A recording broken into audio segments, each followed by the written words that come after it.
Labadiena, su jumis kanalas Taro akys. Sveiki visi mano prenumeratoriai ir kanalo svečiai. Ir šiandieną aš su jumis Martina Jučinskė. Prieš pradedant kortų skaitimą apie jūsų asmenybę, apie tai, ką norėtų kortos jums papasakoti apie jūs patį ir ką jūs turėtumėt žinoti, aš noriu padėkoti visiems kanalo ir svečiams, ir prenumeratoriams, kurie komentuojate ilgais gražiais komentarais, užduodate klausimus. Kas nesat užsiprenumeravę, beje, prenumeruokite kanalą, tam reikalingas tik elektroninis paštas, tada galėsime sąveikauti, susirašinėti, galėsite pateikti jums rūpimus klausimus, pasiūlyti temas bendriems kortų skaitimams. Taip pat, kas norėsite, galėsite palaikyti ir paremti kanalą. O dabar tiesiogiai noriu padėkoti kanalo rėmėjams, tiems, kaip aš sakau, su kuriais jau paskutinį kartą gėrėm kavą. Ir aš visada vizualizuoju, kaip su jumis geriu kavą ir esu dėkinga, kad jūs mane vaišinote ir remiate kanalą. Tai dėkoju jums, Evaldai, dėkoju Elina jums, dėkoju Viktorijai ir dėkoju dar, vardo ten nebuvo, bet ten buvo ETLG 2168 muzikinis projektas. Tai dėkoju jums labai, kad jūs užeinate, stebite ir remiate šį kanalą. O kas norite taip pat prisidėti ir paremti ir pavaišinti mane kava, tai po kiekvienu, video yra ikonėlė, širdelė, ant kurios užrašyta ačiū arba thanks, ant jo paspaudus galima kanalą paremti. Taigi, linkėjimai visiems geros valios žmonėms, tai įkvėpia mane dirbti ir šiandieną štai aš noriu pažiūrėti, panagrinėti ramiai tiek, kiek kortos pačios rodys, kiek jos norės pasakoti, tiek laiko ir užims šis video. Beje, jis aktualus bus visada, kada jūs šitą video atsidarėte, suradote ir žiūrite. Nesvarbu, kada jis patalpintas mano kanale Taro akys. Kortas imu Healing Light Tarot, tokį tiesiog intuityviai pajaučiau, kad noriu paimti šias kortas ir pažiūrėti apie jūs. Tiesiog, ką kortos nori papasakoti apie jūs patį, apie jūsų asmenybę. Gal jūs kažką tai įžiūrėsit, suprasit, pergalvosit.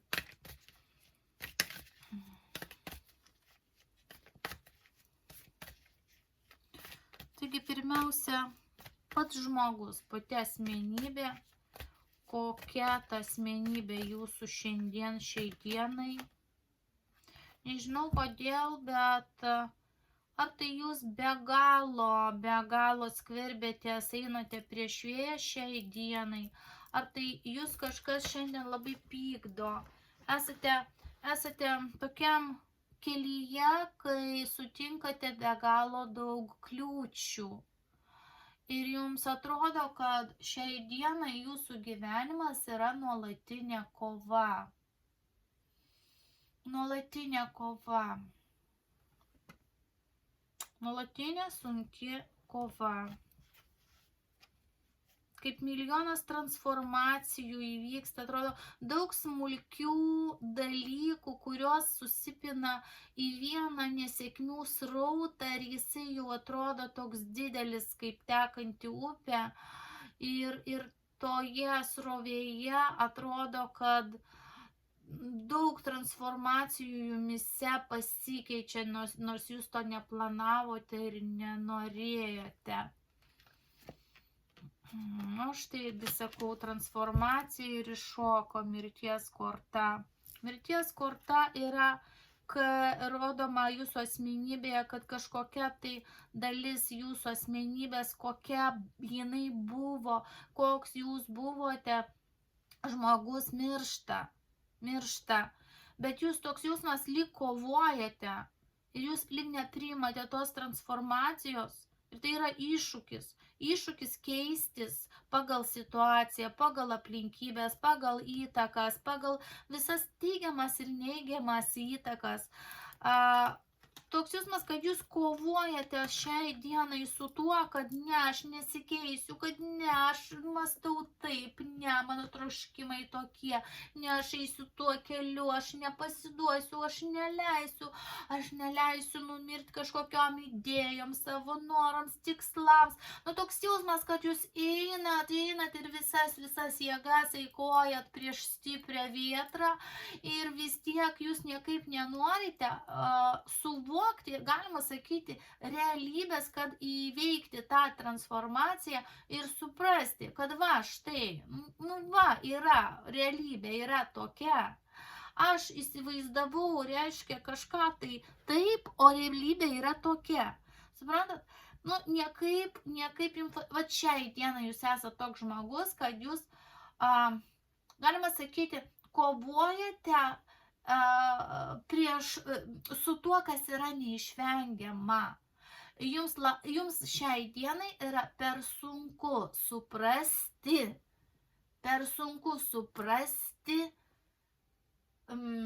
tą realybę, kurios jūs nenorit priimti. Žiauriai sunku.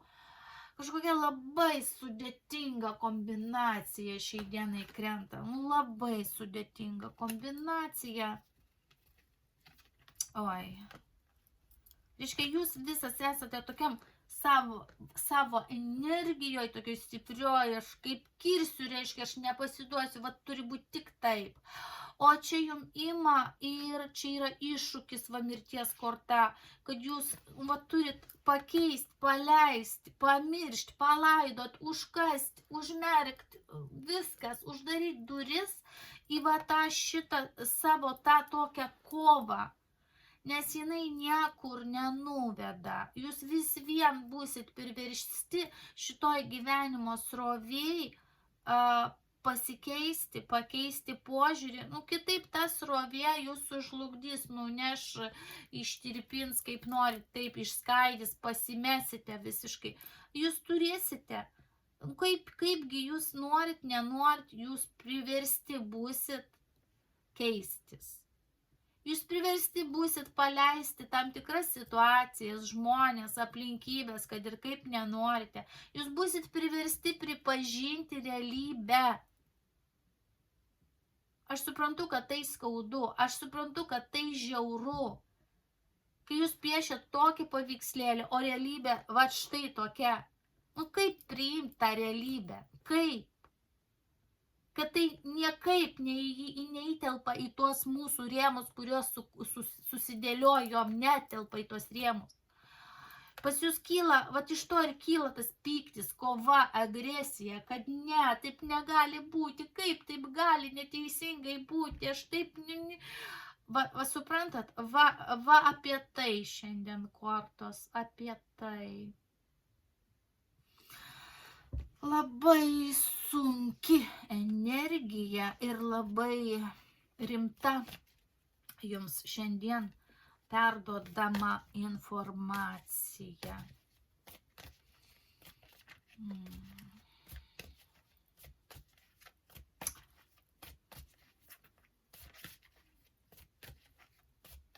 Kokia yra jūsų idėja, kaip jūs matot, ką jūs suvokiate, kas jums yra aišku. Oi, jums yra aišku, kad jums reikia pagalbos, labai sunki korta. Jūs žinote tai, kad jums reikia pagalbos. Jums atrodo, kad šitoj kovoj visoj jums turi kažkas ateiti, padėti ir jūs palaikyti. Jūs antiek esate įsitikinę, kad tiesa yra, bet ta, už kurią kovojat, kurią nešat jūs. Arba tie norai, tos visos energijos, tai yra, turi būti taip ir ne kitaip. Iš tikrųjų, jūs jau turit suvokti, matosi, kad jau turit suvokti, kad jūs einat kaip elgeta sniege, liūtyje, vėtroje, vat matot, kažkokie varguoliai eina toj visoj baisioj aplinkoj. Jūs toliau sukatės tame, ieškodami, kad kažkur aš rasiu tai, ko ieškau. Jums tai atrodo, kad ateis kažkaip tai stebuklingai, ateis ir kažkas išties jums pagalbos ranką. Jeigu ieškot meilės, ateis tas princas, išties ranką ir štai nuves į laimę. Jeigu nėra pinigų tenai, kažkaip tai stebuklingai paimsiu, išlošiu milijoną ir bus laimė. O taip jūs tose, aš čia aišku padidinau, bet maždaug paralelė tokia. Jums atrodo, kad kažkas ateis ir jūs išgelbės. Ir sudarys tokias aplinkybės ir tokias situacijas, suprantat, prie jūsų priderins. Deja, taip nebus. Kad ir kaip nenorite, ne išorė derinsis prie jūsų. Ne. Derintis teks jums. Todėl tai yra skaudu. Žiauriai skaudu tai suvokti. Bet pagal mirties kortą tai nėra jums naujiena. Tas sunkumas jau tęsiasi ilgokai, bet jūs vis dar kovojate. Kas įdomiausia, kad jūs vis dar kovojate.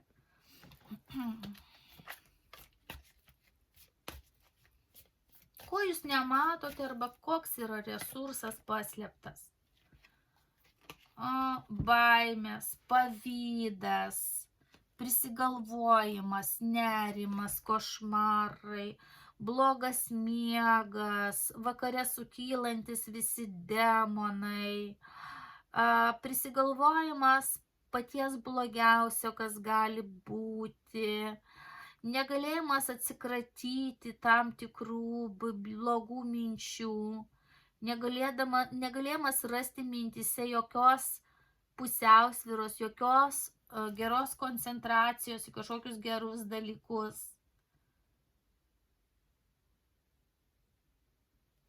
Ko jūs čia pavydit, ko jūs čia bijot, kas grėsmę jums kelia? Kodėl jūs niekaip negalite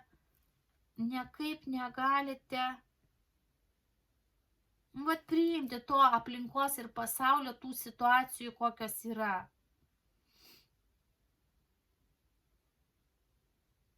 Aš suprantu, kai sakai, kaip žmogus taip gali elgtis, aš nesuvokiu, kaip taip gali būti. Suprantat, jums nesuvokėt ir nereikia suvokti, jums tik reikia suvokti, kad tai yra realybė, tai tokių žmonių yra. Dar baisiau, kad toks žmogus pasaulyje egzistuoja ne vienas. Tai gali netgi būti kažkoks dėsningumas. Suprantat, realybė niekaip nesutampa su jūsų įsivaizduojamom tam tikrom iliuzijom.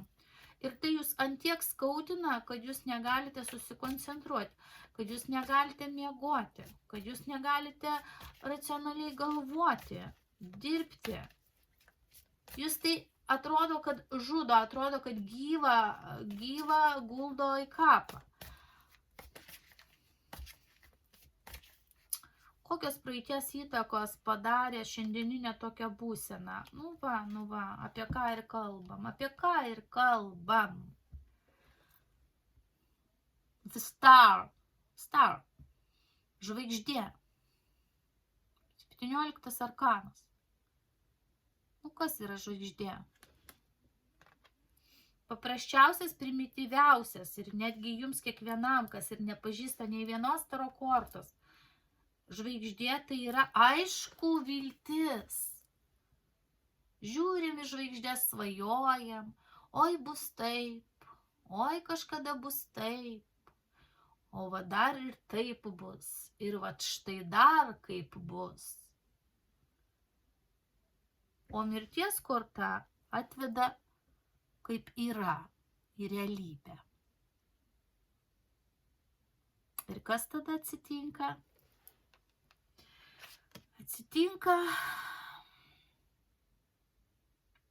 Baisu, kas atsitinka jūsų galvoje. Jūs kraustotės iš proto, kaipgi taip gali būti. Juk aš užmaniau tai taip, aš įsivaizdavau štai taip. Kodėl taip nėra? Kodėl taip nėra? Iš to kyla man pyktis, norisi net karą kažkam paskelbti.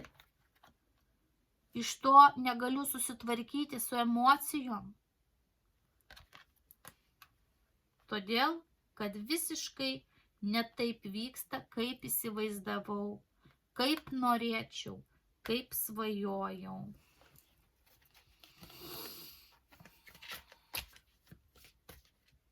Kaip tai toliau paveiks jūsų asmenybę?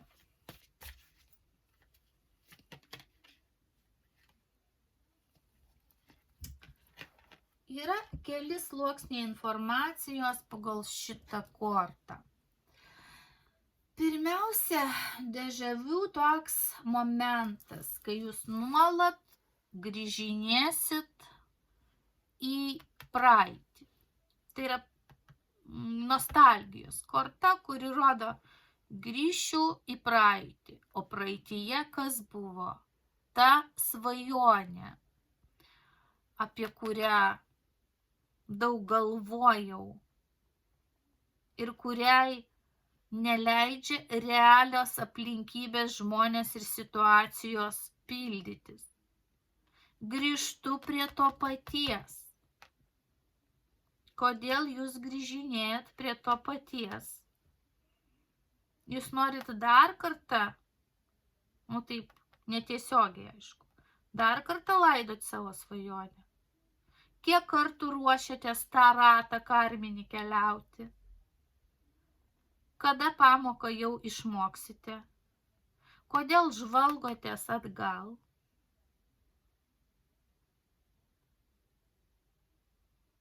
Kodėl kartojasi jūsų gyvenime visa tai? Todėl, kad jūs kovojat, einat, kaip sakiau, prieš srovę, prieš vėją, prieš uraganą. Jūs jo neįveiksit. Neįveiksit. Čia yra vargetų korta. Pas jūs nėra resursų. Nėra kas padėtų.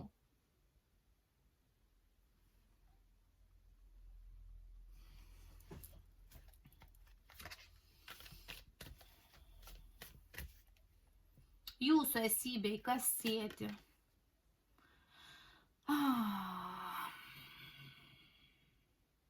Mėginimas vis vien. Vis vien reiškia aš surasiu. Vat pas jūs toks užtaitas. Vis tiek aš surasiu, vis tiek aš gausiu, vis tiek aš sužinosiu, vis tiek aš suseksiu, vis tiek aš surinksiu informaciją, vis tiek aš sušnipinėsiu kažkaip.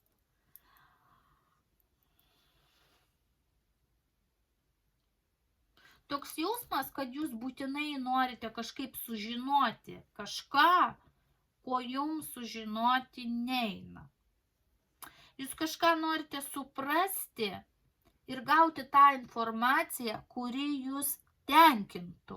Suprantat? Jūs vis nenuleidžiate rankų ir vis grįžtate tikėdamiesi, kad naudojant tas pačias mintis, tą pačią metodiką, tą patį cikliškumą, jūs galite prieiti prie kažkokių kitų rezultatų. Pasakykit man, kaip taip gali būti? Viską darau taip pat, nepavyko. Grįžtu iš naujo, viską darau taip pat, nepavyko. Grįžtu atgal, viską darau taip pat, nepavyko. Tai ką reikia keistigi, kažką reikia. Jūsų metodika, kurią jūs naudojate kažkokiose gyvenimo aplinkybėse, nepasiteisina ir nepasiteisins niekada. Reikia įnešti kažkokios korekcijos, kažkokioje grandinės daly. Keist kažką reikia, kad rezultatas būtų kitoks.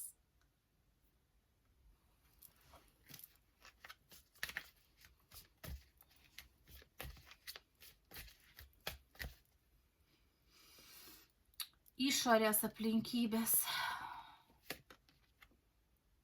Kova, konkurencija.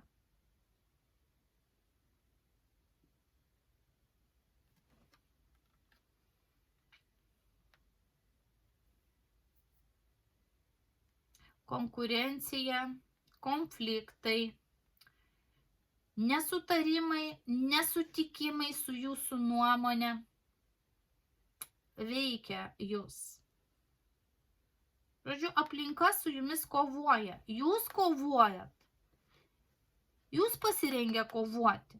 Nenorit pasikeisti, pakeisti savęs, mąstymo, požiūrio, krypties, kažko. Nenorit tos metodikos keisti, kuri nevykusi. Ir jūs randat su kuo kovoti. Jūs visada randat su kuo kovoti, su kuo galinėtis. Konkurencijoj. Kodėl jūs konkurencijoj? Nes jūs patys joje dalyvaujate. Jūs esate konkurencijoj dalyvis. Kodėl nuolat su kliūtėm susidurėte? Jūs turite daug potencialo patys iš savęs susidurti su tom kliūtim. Nes jūsų šita svajonė, jinai jau užprogramuota, kurios jūs niekaip grįžinėjat, niekaip nekeičiat. Tai viskas yra čia kaip programa, kuri veikia ratu. Atrodo, kad, suprantat, nieko nekeisit, jūs dar 100 ratų galite eiti, jums niekas nepasikeis. Jūs tebebūsit tokioj agonijoj ir viskas, ir tokioj kovoj. Nes jūs patys užvedat šitą programą kovoti.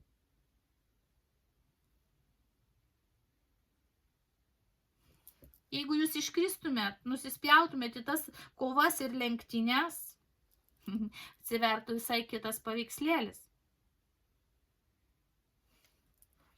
Jūs renkatės patys.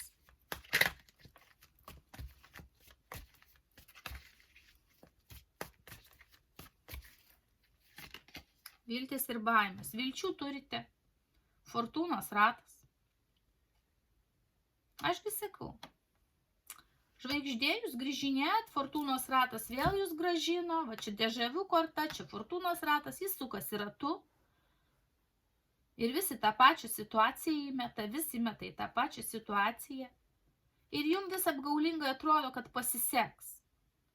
Fortūnos ratas pats savo viena korta yra puiki korta, taip, sėkmė. Bet mesgi žiūrim kortų sąsajas, mes tai žiūrime visą kortų komplektaciją, kaip aš sakau. Visą istoriją. Ir mes nežiūrim po gabalėlį, mes žiūrim visą jūsų asmenybę, kurioje tas fortūnos ratas atsiduria. Vilčių jūs turite, va štai kodėl jūs dar viltis nemirė. Jums atrodo, kad ne, vat aš darysiu ir man pasiseks, vat ne, aš nieko nekeisiu, vat aš nesutiksiu, vat aš kovosiu, vat man pasiseks. Pas jūs yra viltis,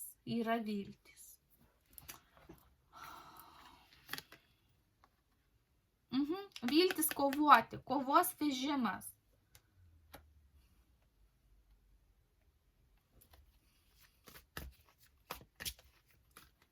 Aš pasakysiu taip, jums seksis nuolat būti kovoj. Jums seksis. Fortūnos ratas, žinoma, jis neša sėkmę, bet kur? Nuolatiniai kovoj. Vat ir būsit. Norit sėkmės kovoj, vat ir būsit nuolatiniai kovoj, bet niekaip negalėsit nei laimėti, nei pralaimėti. Tęsis nuolatinė kova. Kiekgi galit save alinti? Baimėm, nemiga, nervais.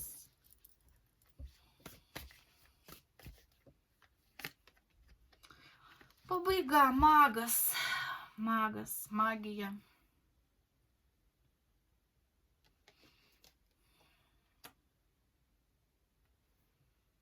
Dalis galbūt jūsų jau į magiją pagalbos kreipėtės.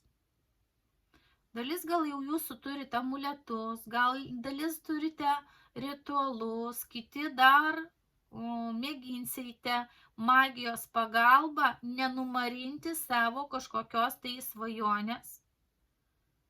ir to tikslo gan agresyviai sieksite toliau, išnaudodami visas priemonės, net ir maginės priemonės. Magas, su pirma korta dabar reikia sieti magą, nes užsidarė, reiškia, šitas ratas. Paskutinė korta su pirma. Magas turi visus įrankius. Ir kalaviją, ir lazdą, ir monetą, ir taurę. Visus įrankius. Visus. Jums reikia visų įrankių. Suprant? Jūs ne visus turite įrankius. Jūs kovojat. Pagal pirmą kortą jūs kovojat tik su kalaviju. Tik. Norint laimėti, norint, kad būtų kaip jūs norit, reikia daugiau įrankių, reikia visų įrankių, netgi maginių, kad galėtumėt tęsti kovą sėkmingą. Kad sėkmingoj kovoj toliau būtumėt, apgalvokit kitus metodus ir įrankius. Ar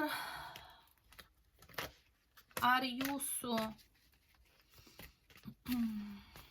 šitiems norams, svajonėms, sunkumams įveikti magija padėtų? Taip, 6 monetos. Matot? Iš 5, ieškot pagalbos, ar ne? Ieškot pagalbos. Jums reikia pagalbos. 6, toliau 5, toliau 6 ateina pagalba. O čia klausim, ar magija padėtų? Va, magas. O čia pasveriam ir gaunam. Jau gavo, jau jūs ieškot, blaškotės, magija gali padėti. Tiek pusiausvyrai, tiek kovoj, tiek judėjimui į tikslą, tiek nenukrypimui nuo savo tos ašies. Taip kad situacija nėra beviltiška, jeigu įjungti daugiau metodų arba ginklų, pavadinkim taip, prie to jūsų kelio į svajonę. Nes šiai dienai jums trūksta įrankių tam pasiekti. Taip, kaip darot dabar, nepasieksit. Įjunkit kažką daugiau. Magijos pagalba, finansus, kitų žmonių resursus ir energiją. Suprantat? Šou elementus, reklamą, kūrybiškumą. Jeigu reikia specialistus, tada taip. Tada prasmės yra judėti ten, kur jūs desperatiškai norit nujudėti, nukeliauti. Va tokia šiandien kortų kombinacija ir įdomi, ir gili. Ir jeigu jums patiko, lauksiu jūsų komentarų, prenumeratų, patiktukų, pasiūlymų bei kavos puodelio. Su jumis buvo kanalas Taro Akys. Būkit laimingi ir iki.